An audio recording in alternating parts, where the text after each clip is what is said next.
All right, what is happening, my people?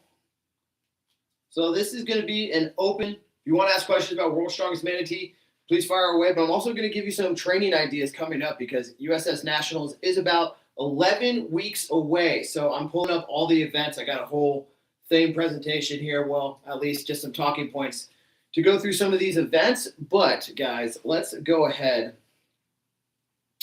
USS Nationals 2026. So let's get into it, guys. But hit the chat. If you got any questions about Manatee, I'm going to answer away as you have them. But let's start breaking it down. Oh, man.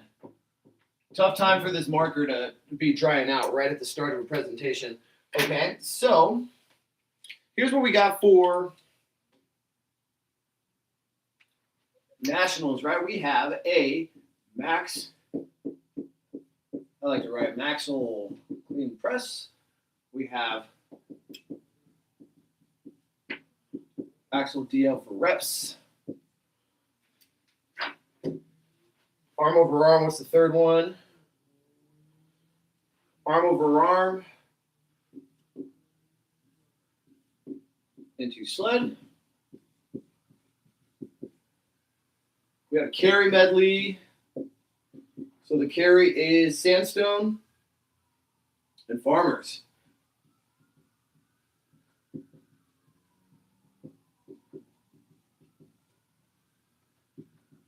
And then finally, stone load over bar. Okay.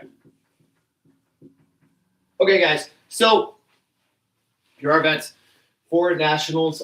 Now, talking about how we're going to train for this. So I'm going to give you some ideas. Now, also, just full disclosure, I'm putting out a 4-day and a 3-day training program. That's an 8-week peak. That is scheduled to start, I believe, April 12th. So if you actually want this program and not just these ideas, go nuts. But since we're about 12 weeks out, what should you be doing right now? You should be some sort of an accumulation phase. What does that mean? That means building your work capacity, getting a lot of reps on shoulder presses, push presses. This might be a good time for some strict work, but really making sure your technique and your positioning and your movement is really, really good with high volume so that when it's time to raise the intensity for competition, you're going to be good to go. All right. So a lot of reasons for this, but let's actually just kind of start talking about what is an accumulation phase. Okay. Because this is sort of what you should be doing right now. Also, guess what? If any of my clients are watching this right now that are doing World's Strongest Manatee and Nationals, you're actually doing this right now. So got you covered, homies. All right. High volume. Okay.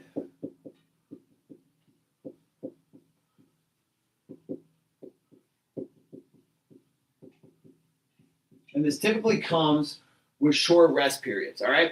And so the reason for that is it's just enhancing our body's recovery abilities. So we're going to give it a lot of workload, and this is really more so about the muscles and the connective tissues than it is the nervous system. The nervous system comes into play when we are at more explosive bouts and higher percentage works. So when we're getting into max axle work, high percentages, when we're getting into really, really draining hard sets of an axle deadlift, that's when that nervous system stuff starts coming around. But this is all about building your muscle. And in some regards, it should be a hypertrophy type response. Now, what you need to think about is that if you are trying to make weight, that better be going on right now. The last place you want to be going into Nationals, which is June, right, is, it's May 1st or May 10th or something. You're all right, I'm going to start losing weight now. That's the worst thing you can do. So we should be monitoring weight. And if possible, eat at a surplus, okay? This is ideal, but it's not really a spot that everybody is at.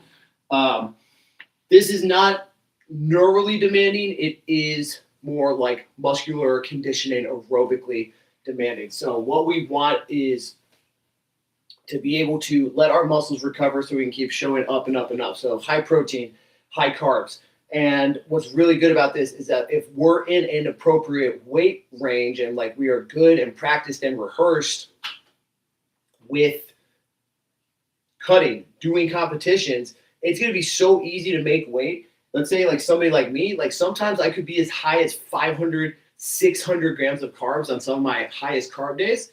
But, you know, I might be walking around like 193.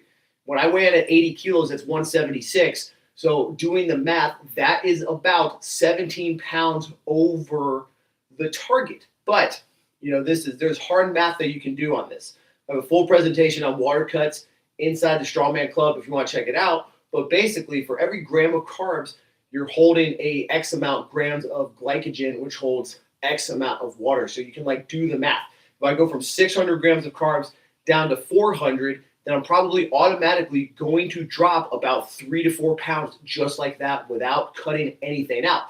So this is also important why, you know, I tell people, hey, if we are trying to cut, like one of the last things that we should do is like cut out all of our carbs. Or, you know, people want to go immediately into cardio and then cutting calories, then cutting carbs, this and that, blah, blah, blah, fat burners. But if we just take it like very steadily, we build our metabolism up over time, then we will be able to very easily cut into these things. I have not missed weight once yet so far, and it's because I'm able to do things like this. But let's kind of reel it back in. But if we go from like, let's give you a more reasonable number, 300 carbs. I've got one of my girls right now who is wanting to get down to the lightweight division, and she is eating about 250 grams of carbs.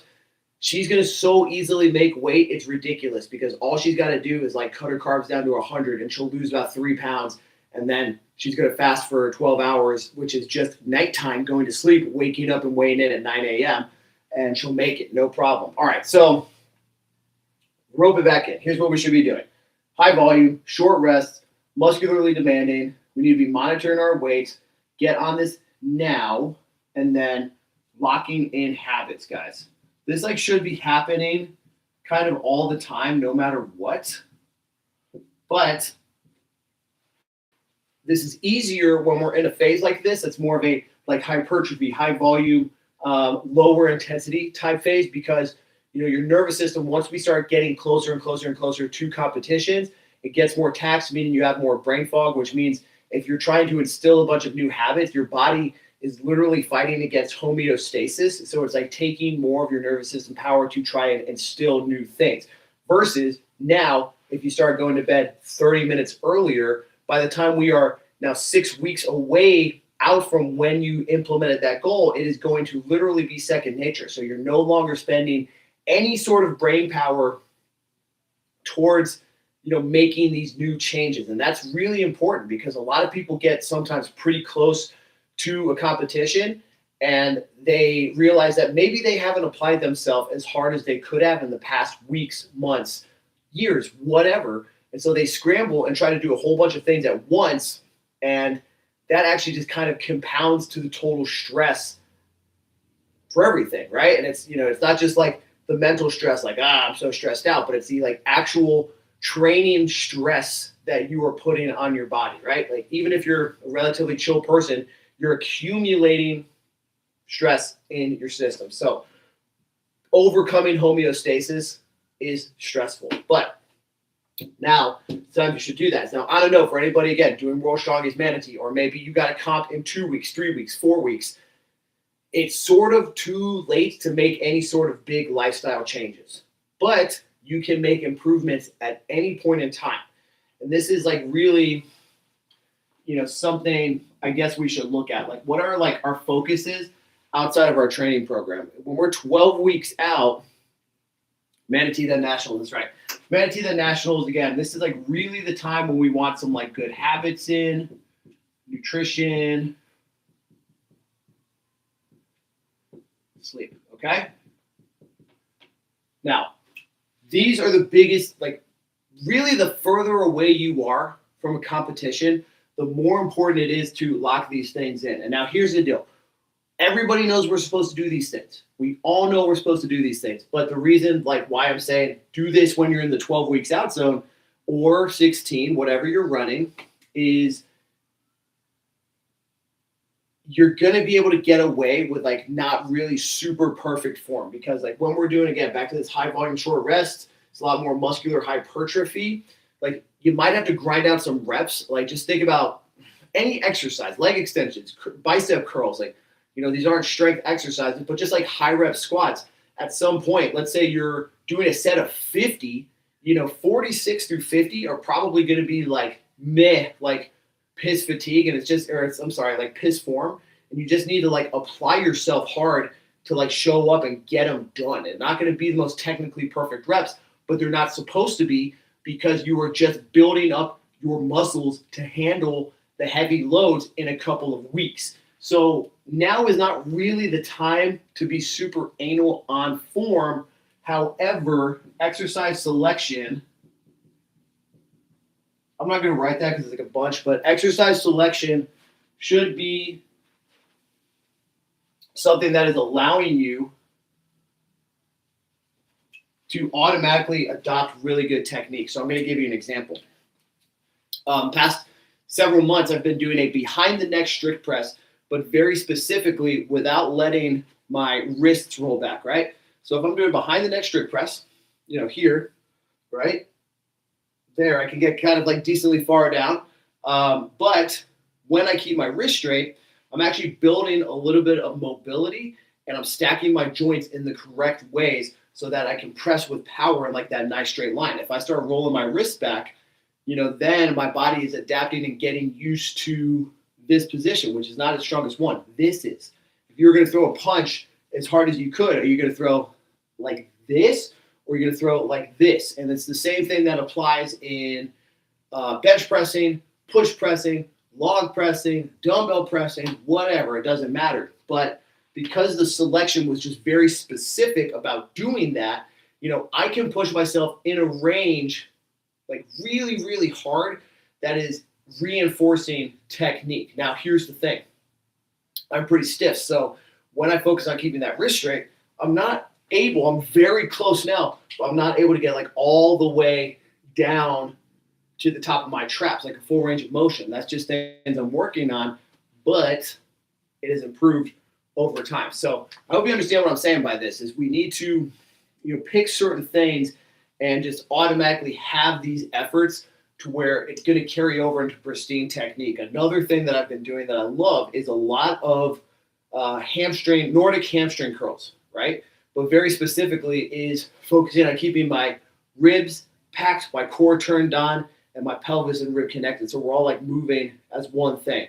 We just like don't want to get in this thing where we have our chest up, ribs are flared, because we don't want to lift like that. We don't want to squat like that. We don't want to deadlift like that. So when we're doing accessories that are to eventually build a monstrous deadlift, we'll then have our hamstrings, glutes, low back, upper back, all of that musculature with the right supporting like skeletal postural systems in place. So we will be able to naturally put out a lot more power, okay? But also what's more important is safely and efficiently, which is going to allow us to recover faster, train injury-free, do it for longer, do it harder, this and that. So kind of going all over. But 12 weeks, again, it's really like about all this recovery stuff. It's like so critically important, because when you do this right, then at 8, you get into like power, all right? This is when you got to start kind of getting your together and like start really putting some force and speed and power into these things. So we talked about how an accumulation phase, high volume, short rests, we just start dropping the volume, increasing the intensity, but we still want to do some sort of cluster type reps. So this would be, phase 1, 60 seconds, like dropping down to like 30 seconds. So this could even be like a 10 by 3 or 8 by 3 with 30-second rests. Now with clusters, we're going to go into like a 6 by 3 or maybe an 8 by 3, right? Something like that. There's all sorts of different examples you could use here with a 60 to 90-second rest. But if we're talking like actual percentage-wise in the program, like this is going to be, maybe like 50 to 65% of your like maximal 1 rep maxes. And this is now creeping into like 60 to 80% of that. And the reason being is this range right here in the 60 to 80%, this is where we can maximize force production. So by physics, laws of physics, force equals mass times acceleration. So you want to, most of the time, be training in a way, I want to take that back. I don't want to say most of the time, but it's very, very important that at specific times, like here, let's say again, 12 weeks out now, 8 to 5 weeks out, that we're training in the ranges that allow us to apply the biggest levels of power possible. And just again, like through like the rate of acceleration, the weight we're using, this 60 to 80% is where you are able to do that. So when we have all of this locked in, right, we've been doing those exercises that allow us to lift with good technique and support our structure, but also make our muscles ready to handle a lot of intense force. Then we apply it to this, where the muscles now have to handle less, but they shift some of the workload into the nervous system, the connective tissues, the joints, right? But like mostly the CNS. When we want to like start mentally applying ourselves here, and this is a good time for like visualization as well, right? So, when we're doing this, we start applying, like, let's say we do week 8, we're doing a 6x3 at 60%, and then we drop our volume, we do a 5x3 at 67%. Then we do, 4x3 at like 75%. We're building up that way. We can start thinking and getting a feel for like, okay, I'm moving these deadlifts well and fast, but we start thinking and spending time, whether it's actually in those gym exercises or just separately at home for a whole separate exercise, thinking when I am at competition doing these things, right, it's going to feel like this. Like my max axle clean and press is going to feel like it did at my 65, 75, 80%. Okay? We're applying that so that when we are under heavier loads, then we are ready to just boom, fucking crush that shit, right? We've all, on our very best days, have had really good lifts that just flew, that we didn't think we're going to move that fast. So we're kind of creating our reality by visualizing the way I felt today on my 5x3 or whatever your rep scheme is how I'm going to feel on the platform, okay? Now, let's cover kind of like the 4 weeks out part. This is your peak.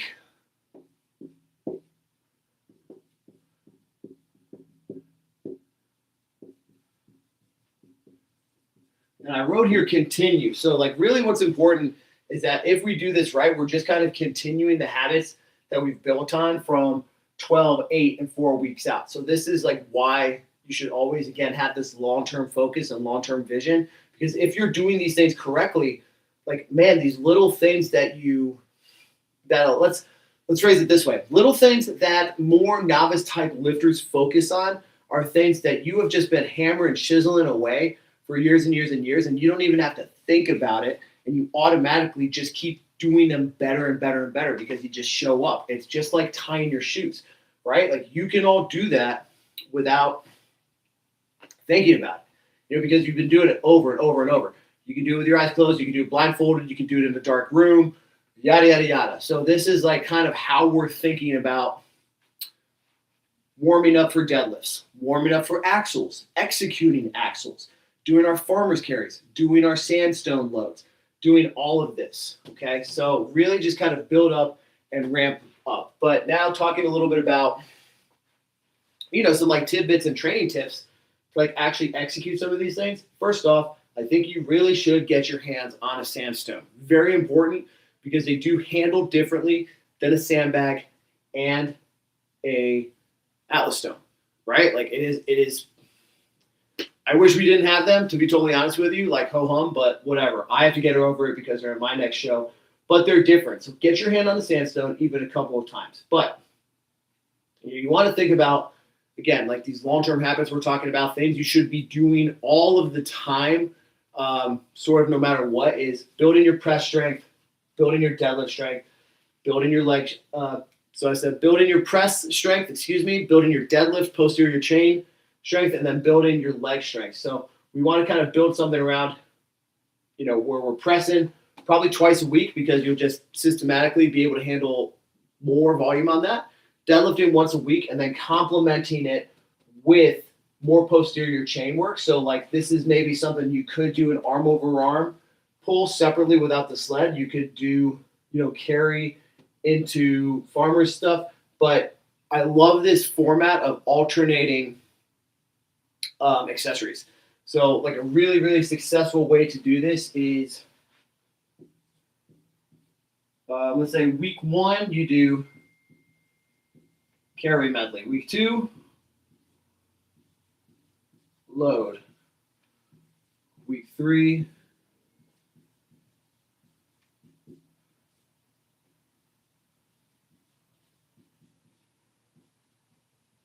so this type of approach works really, really well just because, if we do just like our carry medley over and over and over again, like it is very easy for us to just build up a ton of fatigue over that. But if we do carry 1 week and then our loading the next week, carry 1 week, then loading the next week, we're able to stay pretty fresh on all the movements, but be able to hit them with pretty high intensity. Now, applying like actual event training to this format where we're talking about starting with an accumulation phase, like right now, guys, if you want to get good at loading these sandstones, you should just be like freaking crushing like high volume, like high load, like load it very high, but also high rep, high volume, triple extension work of all types. And since we probably all don't have a whole bunch of, sandstones. So like, let's say your comp weight is like 260, you probably don't have the 220 and the 180 and the 150. So this would be something now where maybe every third week you do like sandstone with your comp weight, just get a feel for it to do 1 or 2. But you really want to spend more time on working the muscle groups like in this correct technical pattern that are going to allow you to do it technically correct with power in the 8-week out phase and then heavy in the 4-week out phase. So really, really high stone loads. You can do this after deadlift days, but like EMOMs, 8 sets of 3, really explosive, really powerful. With the carries, I think alternating. Let's take a step back. Again, we're kind of thinking about alternating weeks, but sandstone is a 50-foot carry at competition. I think that you need to be doing rounds of like 75 feet. You got to go sort of overkill on this with your carry so that when it's time to do 50 feet at a time, no problem whatsoever.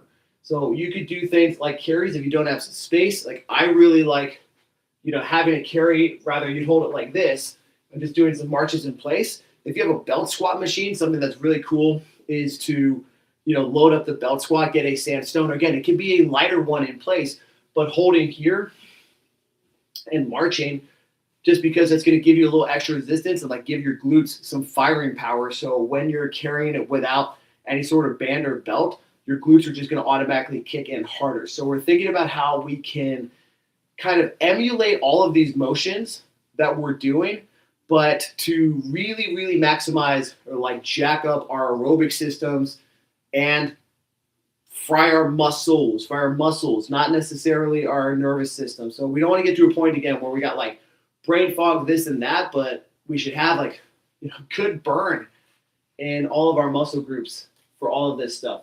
Now with the farmers, same principle. I would just practice a whole lot of transitions here, but go overkill. Do 75 feet, or 100, or 50 down and back, or just do a bunch of these like 75 with a short rest, back and forth. Sled drags. Make sure you got like really good square solid shoes for that, right? I'd also probably come prepared with maybe 2 types of different shoes depending on how the surface of that expo hall is going to go, right? It's in a convention center, I'm pretty sure. So that's that. Arm over arm.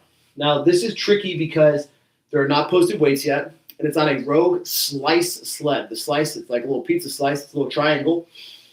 Those can move pretty quick, and they typically do not tend to hold a lot of weight. So you need to be ready on the arm over arm pull. Really, because it's a question mark, you need to be ready for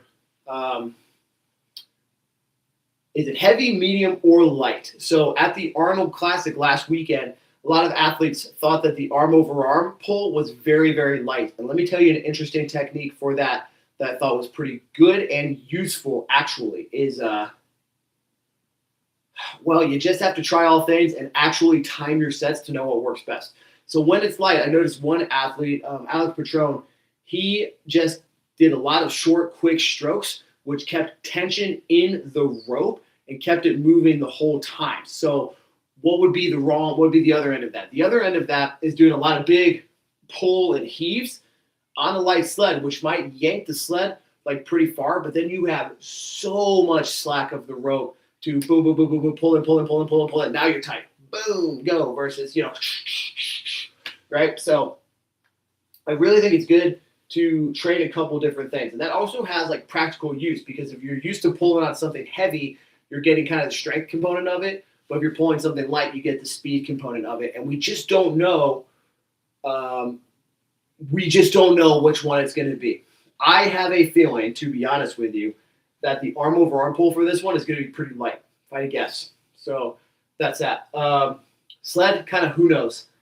I have a feeling it might be pretty light. So just got to be ready to really move quick, have shoes that grip the ground, but train all sorts of things there. Anyways, so this is kind of a soft like overview of like some of the things I would be considering for nationals, but guys, I don't have too much for you tonight. If anybody has any questions about World's Strongest Manatee, I'm going to keep this fired up and open for probably about 2 more minutes here. But if anybody, whatever, you got questions about nationals, questions about anything, strongman, fire it up, guys.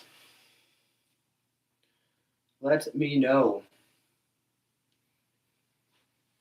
I'm just going to look through. I've got the thing here. So men will load to 50 inches. Women load to 46. If this was me, guess what? I actually have a load event in May. For my load event, I'm going to get some shoes, some little boots that got a little bit of a lift. You want to maximize every little thing you got.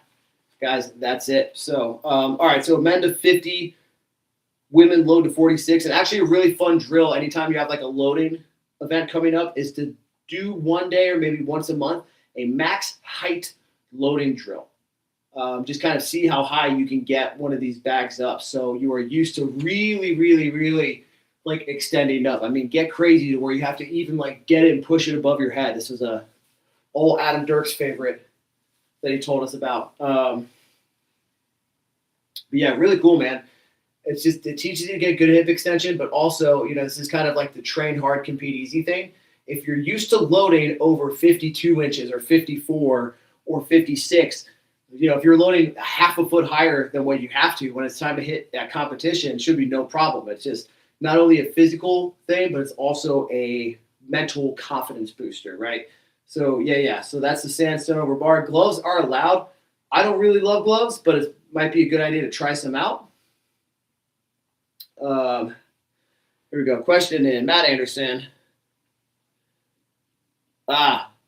So Matt is asking about IVs at Manatee. I did not get back to you, but schedule something local to Tampa. I don't have anything on deck for that one. So if you're getting an IV, just get something local. Sean Fennelly's in the building. If you know Sean, if you got anything for Manatee, give it a shout.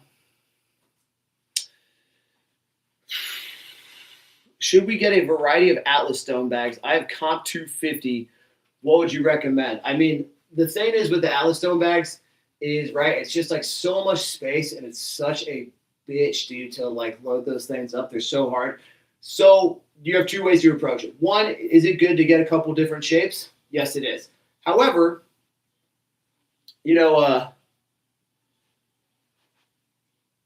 what I would do if you didn't want to get like all these different sizes is, let's say we wanted to do like we were talking about extending high, like all the motions are the same as cleaning a sandbag or a stone. So you'd probably want to just like get some touches on the 250, even if you just like picked it up and got it to your chest or something, and then drop down to a lighter sandbag. So if we were talking about specific ranges, 250, again, like 60 to 70% is really a really good range for developing maximal power. So that would be 125 is 50%. Like 150, 175, like a 175 to 200 range would be pretty good. Once you're at 200, like you're going to start slowing down relatively, right? So I think like a 175, anywhere from 175 to 200 would be a pretty good range just for like sandbags.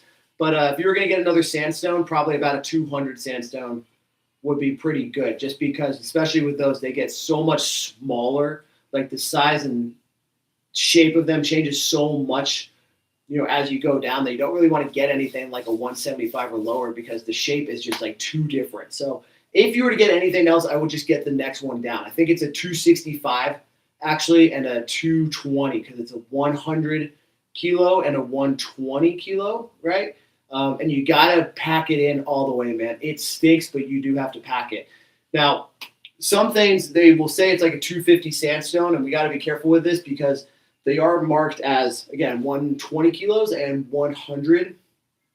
So there's a chance that some of them could be filled with lead. This is something that's worth asking the promoter about. Is like, are they going to be 250 filled with lead or like, something else real hard, or is it going to be a little soft and flaccid? We don't really know for sure. But to answer your question directly, like a 200 or like the next lighter one would be good, but I don't think it's really necessary.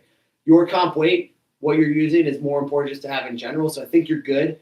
And then for some of this other stuff like loading high, loading a lot of reps, like you can get that done with the lighter sandbags. Just get periodic touches, maybe like once a week, still pick up that sandstone. Or shit, man, I know somebody who's a very, very high-level competitor that used to be terrified of 300-pound sandbags. It's not me, but I know I'm going to have to do this soon.